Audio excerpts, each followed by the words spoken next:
At T-Mobile, our critical mission is providing unparalleled 5G coverage for when connectivity is mission critical.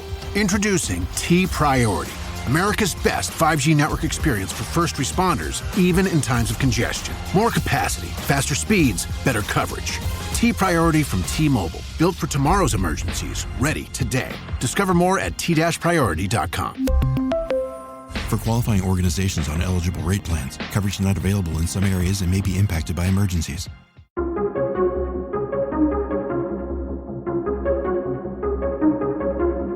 Hey everybody, welcome back to the Reclamation Podcast, where our goal is to help you reclaim good practices for following Jesus. If we haven't met yet, my name is Tony, and I'm your host. With over a decade in the local church, I'm passionate about helping people follow Jesus. Through practices, conversation, tools, and dialogue, we want to help you move closer to Jesus in every aspect of your life. Because we know that when you move closer to Jesus, everything changes. Today's conversation is with a new friend of mine, Joe Judge. Joe is a leadership consultant. He's a coach. He wrote an incredible resource called Leadership is Overcoming the Natural. It's 52 maxims to move beyond instinct. And I really like this idea that we have to get past the natural into something different, because it's not always our natural tendencies that want to lead us to a great place.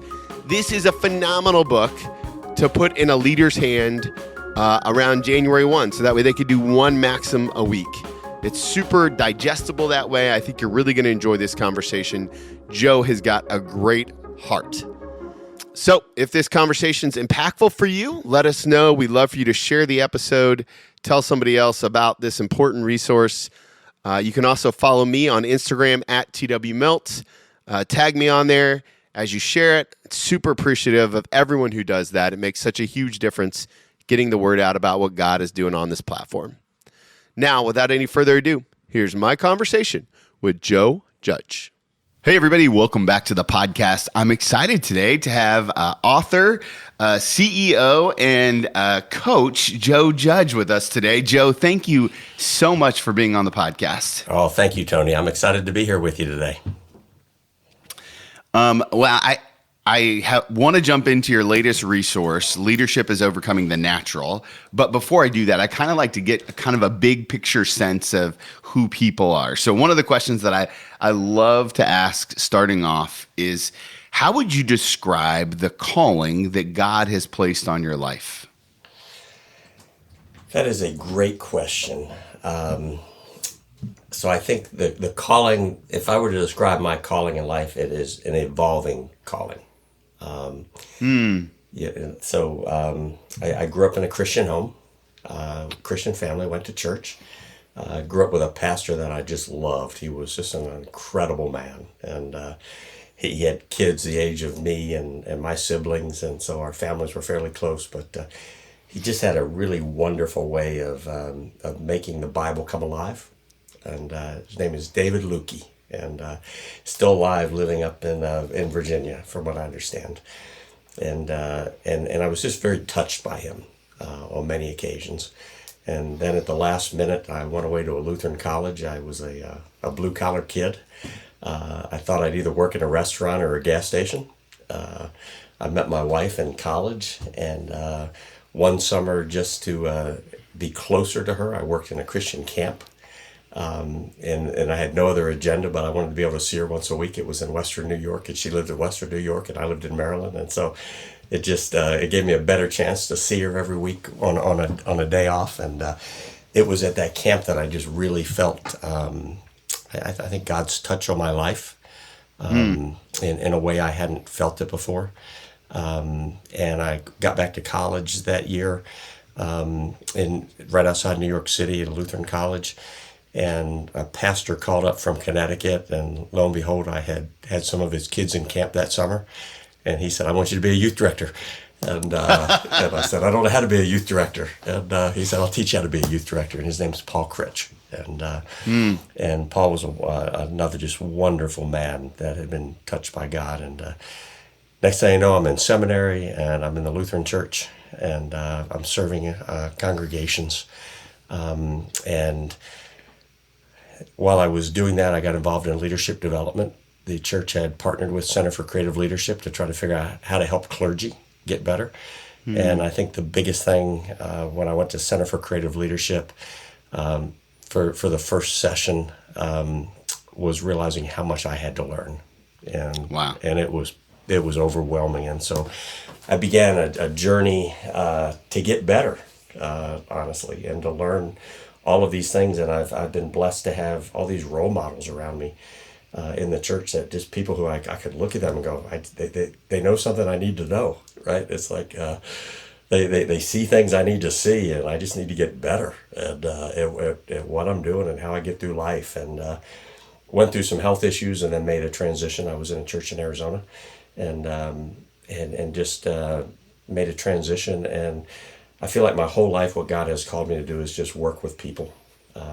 And whether I was in the pulpit in the church in front of a congregation, or working one-on-one with folks, I just love helping people figure out really how to take their goals and their strategy and their faith and their beliefs and integrate them all. And I think for me, Tony, the biggest thing is I had somebody years ago send me a thank you note. It was a group, and they said, "Thanks for being a beggar, willing to show other beggars where to find bread." And that has fit my life. I feel like my whole life I've been trying to figure out how do I get better integrated, which is what integrity is all about. How do you find those corners that need to be brought into the big picture, and how do you learn those things that make life more meaningful, and then how do you share them with other people? So that's really it. I love that, especially the beggar line. What a true statement especially for those of us who are trying to follow Jesus. Yes.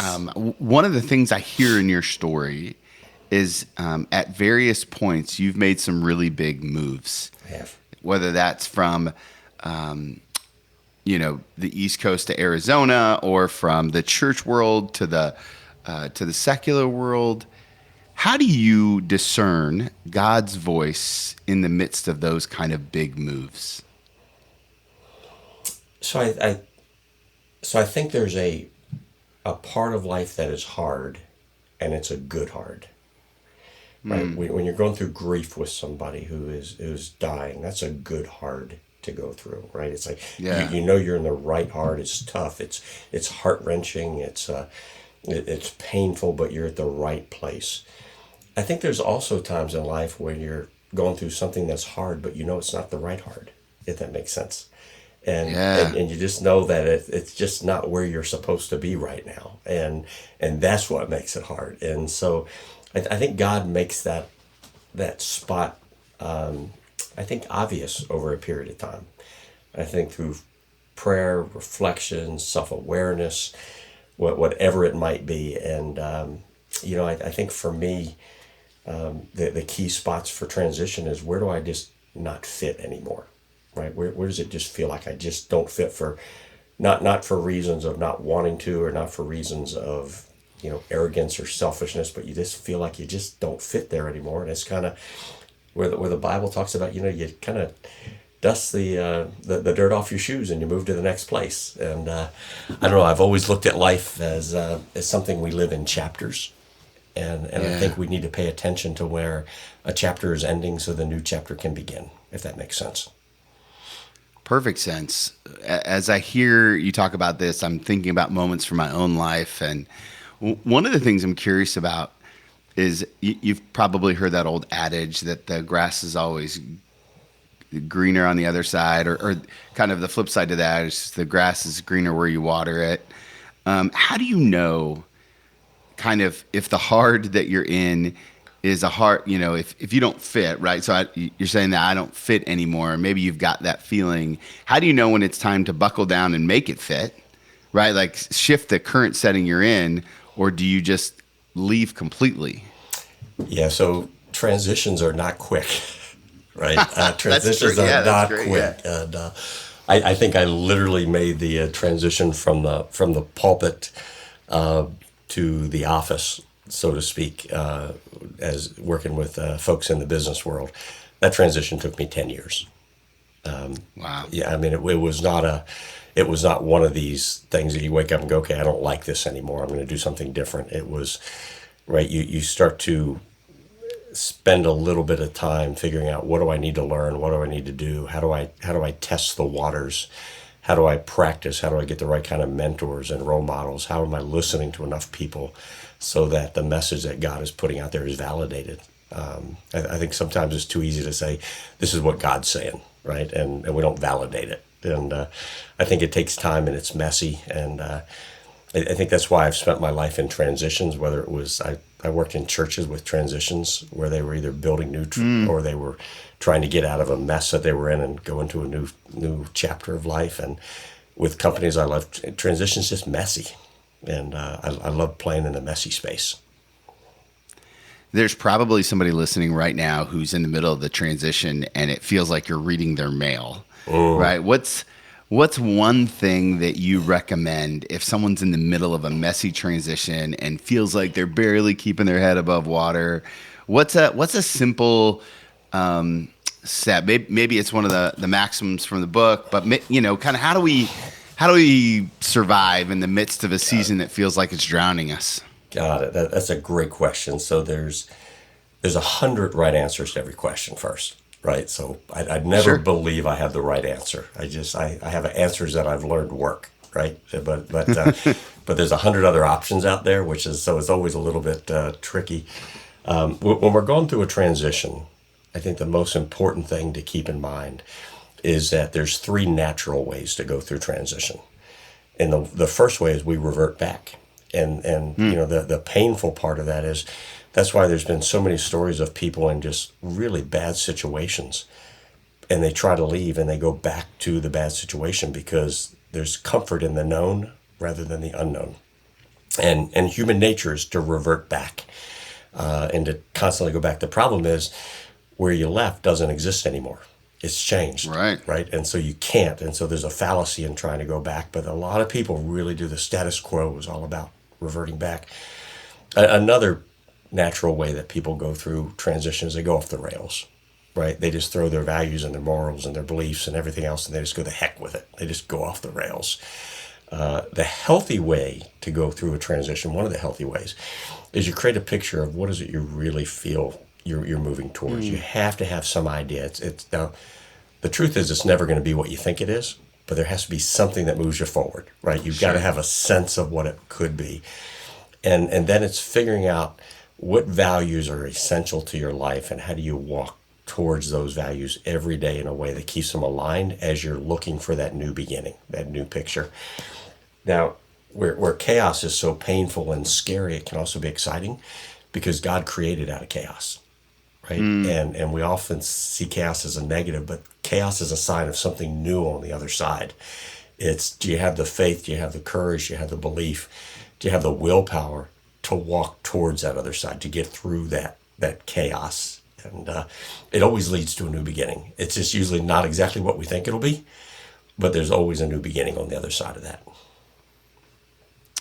So you're a little bit further along in life than I am. You've got a little bit more seasons under your belt. And listen, I think it's super important to be intentional about acknowledging that's just true, and it's good. It is.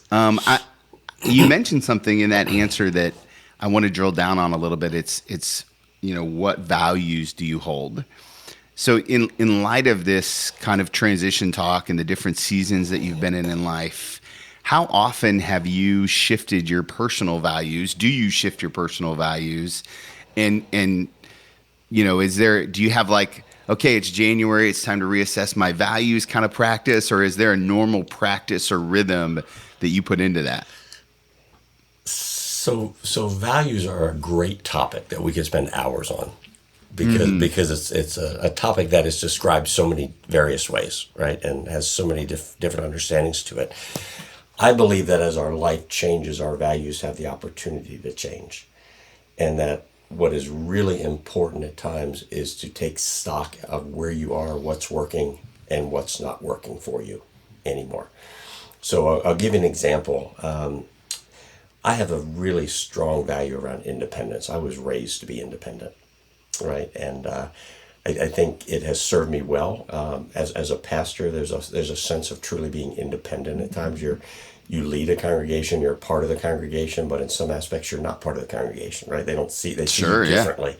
And if you're trying to please everybody, you're going to be miserable, right? And so how do you stay independent with God and the calling and where you are? And that independence can work really well, but it can also become a real problem with family, right? And with friendships and with teams. And so interdependence is also a strong value. Independence and interdependence can really seem in opposition to each other, right? And they don't have to be. I think what we have to be able to do is say, what time in my life is independence appropriate, and what periods is it appropriate, and what moments is it appropriate, and where is it not appropriate, right? And so how do I shift and move? I think as we go through life, there's a couple of questions that we can ask ourselves around values: is which value is causing me the most stress right now? And people don't often talk about stress and values. My highest value for years was responsibility. And responsibility can really seem kind of holy and sanctimonious and self-righteous, right? And there's a feel-good part of it, but it can be a real burden if you overdo it, and you can overdo values. Sure. And if you're not careful, it can become very judgmental, where you can, I could look at the mirror and go, well, I'm being responsible because they're not, right? There's this holier than thou kind of a thing, but I think when a value becomes a burden to the point of it's just becoming uncomfortable and harder and more difficult, and there's a little bit of internal resentment that can build up when you overdo a value, right? I think it's time to say, how do I back that off a little bit? How do I back that off, right? And for me, one of the biggest things in life was moving responsibility from my number one value down to my number three value, right? It was like, it didn't have to lead the way anymore. How could I? Now, it was still near the top. It was still important. You're right. I didn't go off the rails with it, but how do I just let it down? And if you do that, to drop it down a little bit, and then I had to raise something else up, right? And that, for me, what became more and more important the older I got, I think a little bit maturity sits in, right? You start to look at things a little bit differently. I think Carl Jung talks about moving from the age of the ego to the soul, right? And you do that. Interdependence and family became, it's like, being able to look at the people in your life around you and say, they're capable of being responsible for themselves.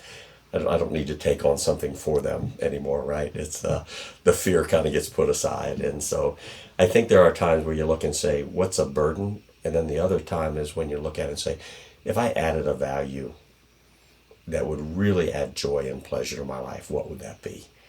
And for me, the more I add creativity, the happier my life is, because I love being creative, right? And so I think you'll look at where you are, you take inventory, and you say, what's a burden? What's missing? And that's where you allow your values to evolve.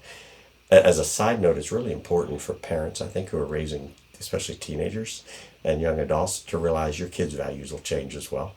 Don't freak because they hold something as a value right now. That you know, give them a few years, and my guess is they might likely shift that a little bit. And so we don't have to, right? It's kind of like when my first child was born, I felt like, oh no, everything she did, this is going to be the rest of her life. By the time your third child comes along, you go, it's just a stage. Do you have a set list of values that you've committed to memory for your life in this season? Would you mind sharing them? You kind of alluded to a couple, but I would love to hear the whole list. I'm sure everyone's thinking about their values right now, just like I am. So faith is a very strong value for me, and you know, I believe this world is bigger than me. I believe God has a purpose. I take a lot of comfort in that, because what I've been known to tell people, which sounds flippant and it's not meant to be, is I've read the book and it ends okay, right? It's right. No, that's right. It's kind of like, you go to a scary movie, and if you already know the ending, it's not scary anymore, right? And so I really just believe my life's in God's hands, and He's going to take care of it, and it's going to be okay. Not always going to be easy, right? Not always going to be what I want, but it's going to be okay. And and that gives me tremendous sense of peace, where that anxiety doesn't get out of control, right? As I look ahead. Family, which is what I call interdependence, is so important for me. I'm so aware that my motivation in life comes from my faith and my family. It drives me. I look at where my life was and where my life is, and I mean, no disrespect, I'd be living in a double wide on an acre of land somewhere, not paying attention to much. You know, it's if it were just me, it's but getting married and making that commitment, and I've been married for 42 years, and I remember holding my first child, my oldest daughter, and it just scared the heck out of me in terms of it's time to grow up. Right, it's time to make sure you're taking care of these people, and my next two children just reinforce that, and so trying to model for them what faith is about and what life's about, and how we can learn and grow and apologize and right get closer to the people we're supposed to be is important. Learning has been just absolutely essential. I'm I feel like I did not start to study till I hit college. And it was grace that got me through that, because I thought I was going to run a gas station or something, right? So I didn't have to do a lot of studying back then, and so I feel like I've been catching up my whole life, and I love to learn, and so that's a real value for me. Responsibility is still an important value for me in terms of I want to make sure I'm being responsible for the things that God wants me to be responsible for. I think He puts people in our lives that need help. And then the question is, did we help him, right? And are we doing those things? And then the last one for me is creativity. And that is, what is out there that we're not seeing that if we look differently, we might be able to see? Because most things are not all that hard to figure out. We just need a creative approach to find a solution. So those are really my core values. Hey guys, just pausing this conversation with Joe to remind you about the Spirit and Truth Conference coming up in March 9th through 11th here in Dayton, Ohio. We are going to have an incredible weekend of life-giving talks, worship, and community. For more information and to get signed up, go to spiritandtruth.life/conference. And for all of you podcast listeners, special promo code, enter the code podcast to save $30 off your registration. That's $30 off your registration to the Spirit and Truth Conference 2023. I can't wait for you to see you guys there and to get connected. Now, let's finish up this conversation with Joe. I love it. And I think it's the core values that really are a great transition to this resource that you've put out into the world. In the introduction of the book and kind of the story behind the book, you talk about meeting Mike and how hesitant you were to even undertake this project. Yes. I'm wondering if you might tell my podcast family what transpired between you and this guy, and how this book, which is not like, for those of you watching on YouTube, this is not like, it's not a thin book. This was an undertaking. This was not. This is 52 different maxims to leadership. So this was a process. How did you really get started on this journey, and with Mike specifically?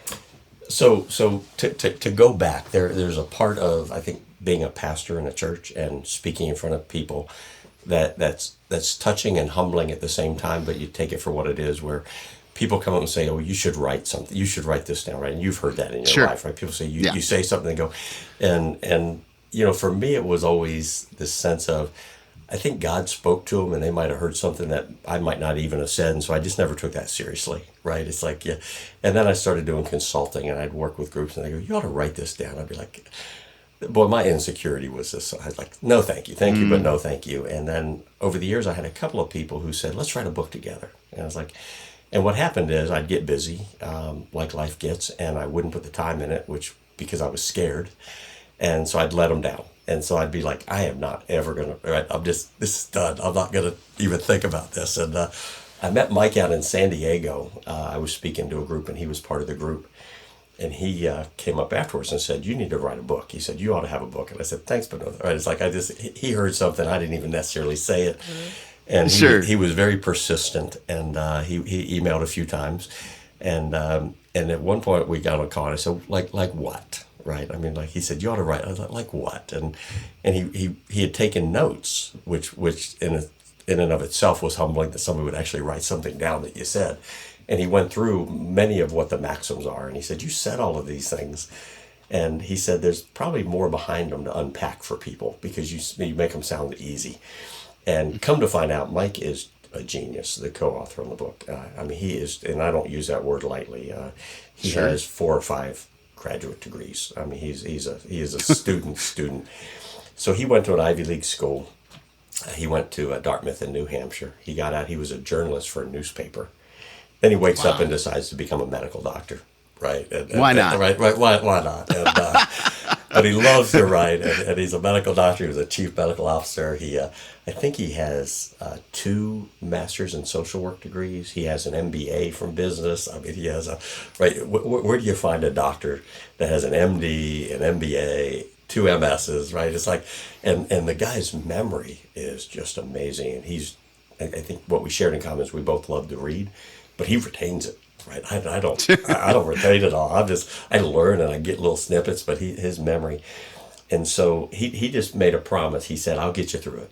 And there's something about Mike that is just so endearing is the right word. He's just a special guy, and so we set up a process, and for 3 years we spent every Saturday morning at 8 a.m.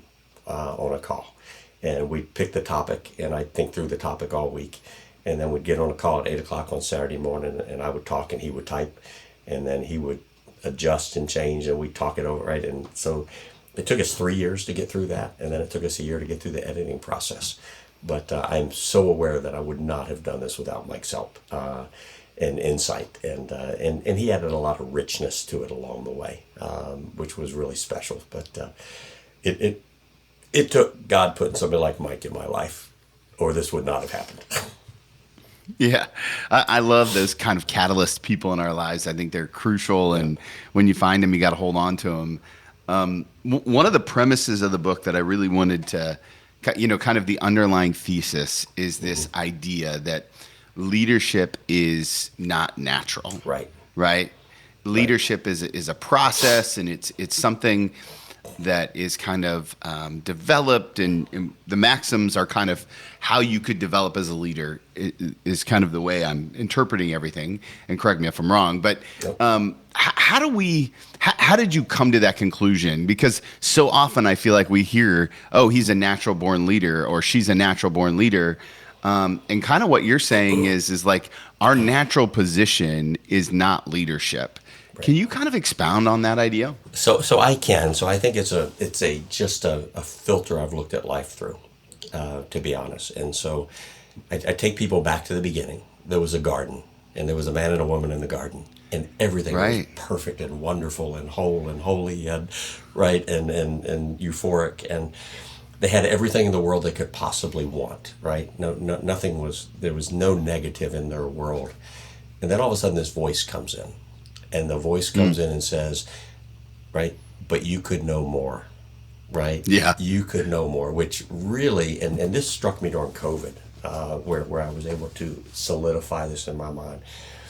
I'd never, for years, in reading that, I never had caught on to the idea that you could know more is really the root of you're not enough. This episode is brought to you by Peacock. The new Peacock original documentary, Matthew Perry, A Hollywood Tragedy, dives deep into the beloved actor's rise to fame and his tragic death. 5 people, including Perry's personal assistant, 2 medical doctors, and an alleged Hollywood drug dealer known as the Ketamine Queen, were charged with conspiracy to illegally provide Perry with the ketamine. Explore the details of the case in this heartbreaking special, streaming now only on Peacock. Wow. Right, which is powerful because we all live with you're not enough. And even in the midst of having everything, what did they do? They compared themselves to God.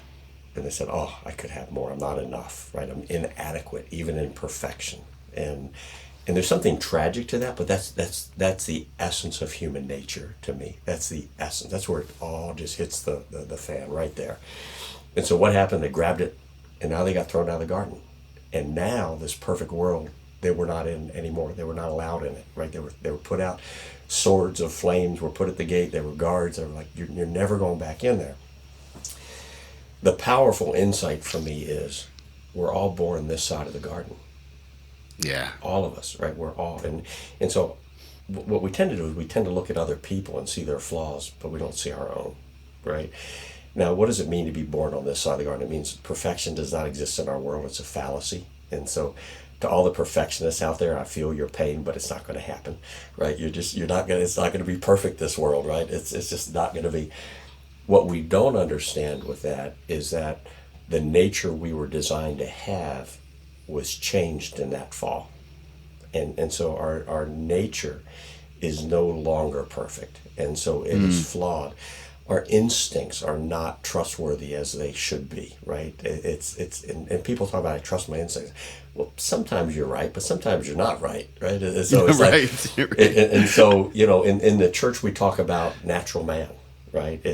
Yeah. And that's our imperfect being. And so if we look at the fact that we're born this side of the garden, right? For me, what really becomes significant is, how does my imperfection affect my relationship with my wife? How does it affect my relationship with my kids, with my friends, with my family?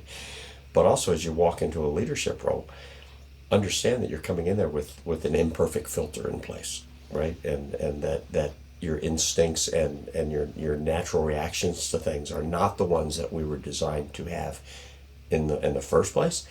They're the result of the fall, if that makes sense.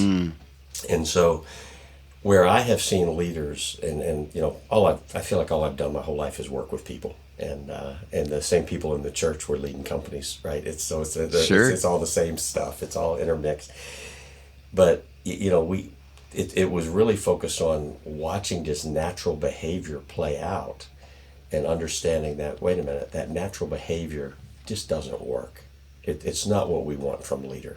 Right? It's not what we want from a husband or a father, right? We want people to hit that pause button and to think about, okay, here's my instinct, what's a better reaction?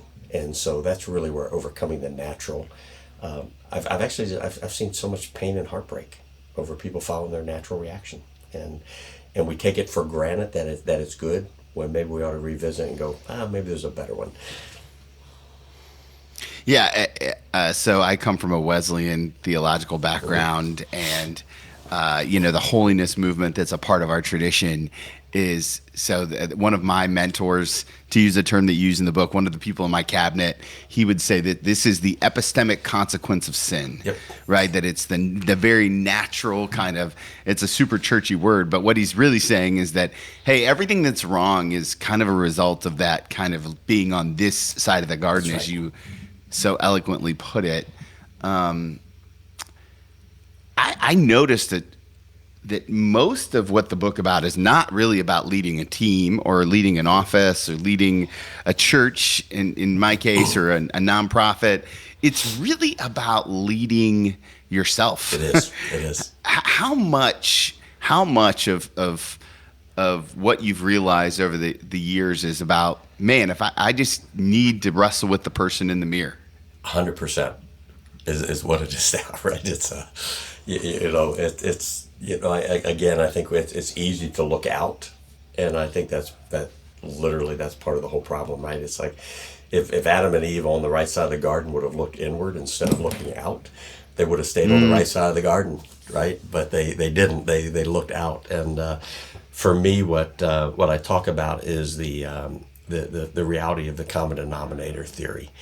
And when I look at my life, right, I can either acknowledge that I'm the only one who was present for every screw up in my life, right? Right. Or it was a grand conspiracy theory that the world orchestrated, right, to make me a victim, and I don't buy the victim part of it. And so, right, I've always been present for every mistake. And so, why would I look outside to say who's causing this instead of look inside and say, what do I need to learn? And I think, for me, if I, as I put the book together with Mike, and as we worked through it, and as I was wrestling with these thoughts, I mean, I've had so many conversations with CEOs who said, why does this matter? And I said, because you claim to be a person of faith, right? That's why it matters, right? It's because you say this is what you believe in. And for us as Christians, we talk about, what does that mean? What does that look like? And it's pretty nebulous at times, right? I'm a Christian. Well, my life should look different.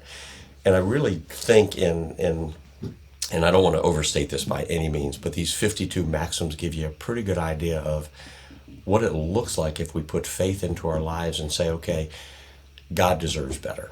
The people around us deserve better. If my life is different because of who I am and what I believe, because the first thing that came out of the garden was selfishness, right? Yeah.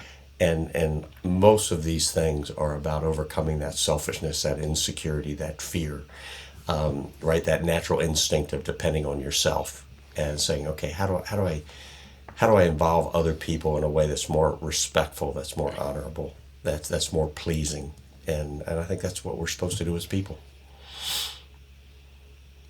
I think one of the things that is so interesting about this topic is leadership is a word that comes with a lot of cultural baggage, It does. right? And when I think of leadership, I think of, I tend to think of Jesus, of course, and then Patton and Rosa Parks, and all of those leaders are so different, and yet there's probably somebody who's listening right now who's maybe they're on the lawnmower or on the treadmill, and they're discounting themselves, saying, oh man, I don't know that this applies to me because I'm not a leader. I'm wondering if you can speak to that person about leadership.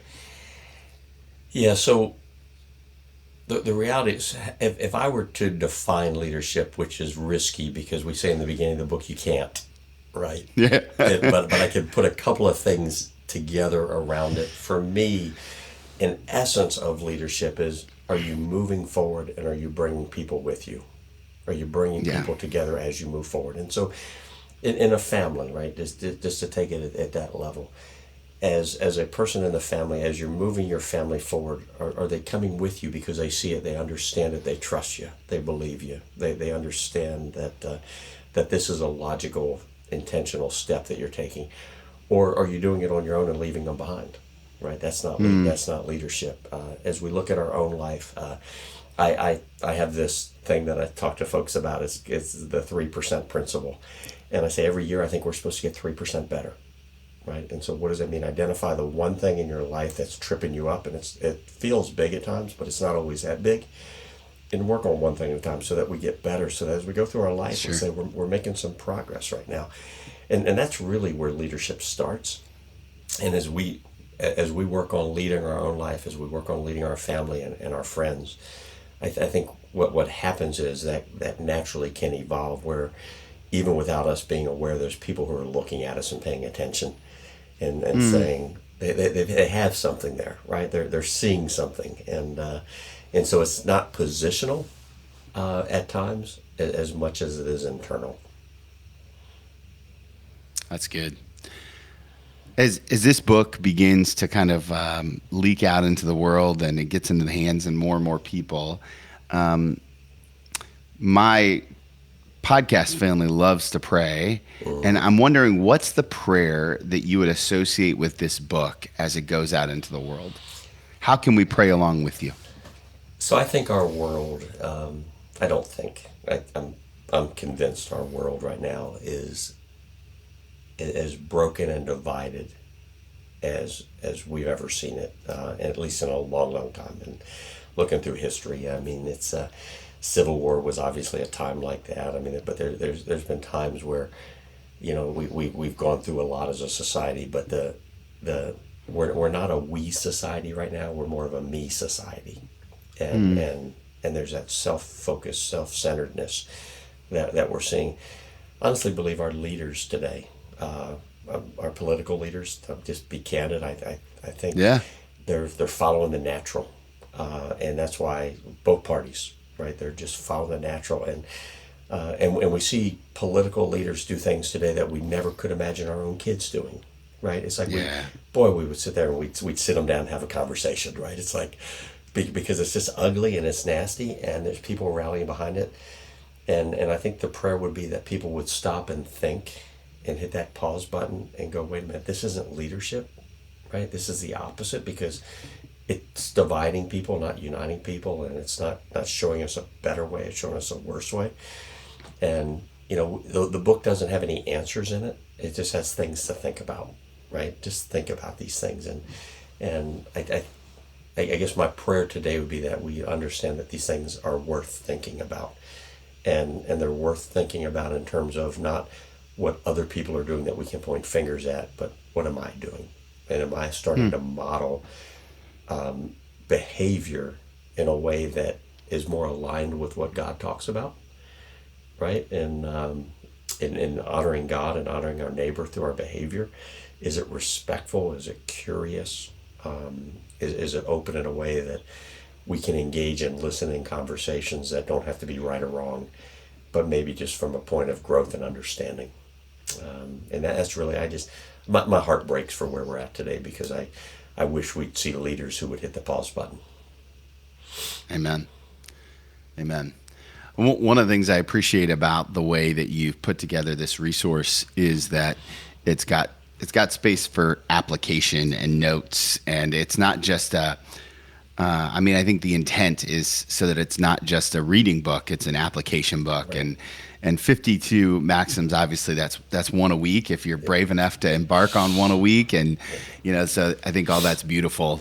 I have one more question for you. Okay. But before I ask it, I know that my listeners are going to want to find a way to learn more about you and what God's doing in you and through you, and where can they pick up a copy of the book? How do they find you on the internet? Yeah, so we have just started a website called Leadership is Overcoming the website is called Overcoming the Natural, which we're going to be putting a blog on and continuing. The book is available on Amazon, and so it's audiobook and Kindle and paperback. Did you read the book? I did for not. The audiobook? I did not. I was too scared to do that. Listen, you've got a great voice, Joe. I think that you should consider a podcast career. It's probably pray about it. It would probably take 40 years like the book took. To do that. But I'm sorry, I interrupted. Overcoming the Natural. Will that be .com?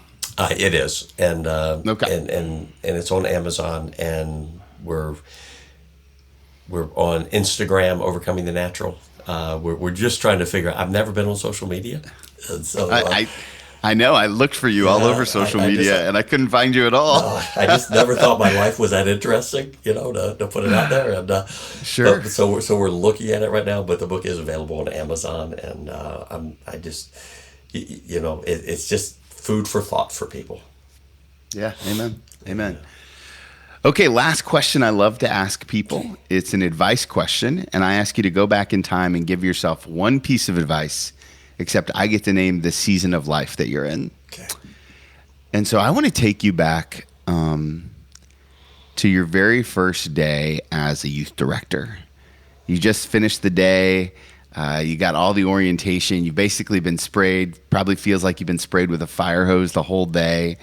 If you could sit down and sit knee to knee with that younger version of yourself, that young man with so much life and transition ahead of him, what's the one thing that you're going to tell him? Oh, wow. That's, I think the one thing that I would tell that person today, and it was the biggest struggle, was the idea that God loves you just like you are, not because of what you're going to do. And it was I think there was a natural part of me in church work that was trying to earn some of that. That and transitioning from that role into a different role was traumatic, right? And really wrestling with the idea of, am I good enough? And does God make that good enough? And is he at peace with it, right? And the concept of joyful acceptance for me with God is really key, but it was a long journey getting there. Right, I think subconsciously I believed I could earn it somehow, and I couldn't, so I think that started me on a journey because all my insecurity, all my fear, all my anxiety showed up that first day as a youth director. Right. Sure. What next? Right. What am I going to do? And then you go to seminary, and it just gets bigger and bigger, and you just stand up in a pulpit and go, "Boy, if they only knew how unworthy I was to be up here." So I would tell them I was unworthy all the time. It's like, but I think just that whole idea of that unconditional love that's not earned or deserved. It's just given. That what grace is all about. And that's a great question you asked. But that would be the message that young man needed to hear the most. Amen. Joe, thank you so much for the time today. Thank you for being so generous with your heart for this resource. Man, I'm thankful for our connection. Thank you, Tony. Thank you for making this such a great dialogue. Man, I absolutely love that conversation with Joe. I think he's got such a heart for leaders and for wisdom. And I think it's important for all of us in the church world to pay attention to the type of leaders we present ourselves as. Do me a favor, pick up a copy of Joe's latest book. It's a great Christmas gift. Leadership is Overcoming the Natural, 52 Maxims to Move Beyond Instinct. I'll have a link in the show notes. I'm super thankful for his time today. And if you have any feedback for me, I'd love to hear it on Instagram at TWMilt, at TWMILT.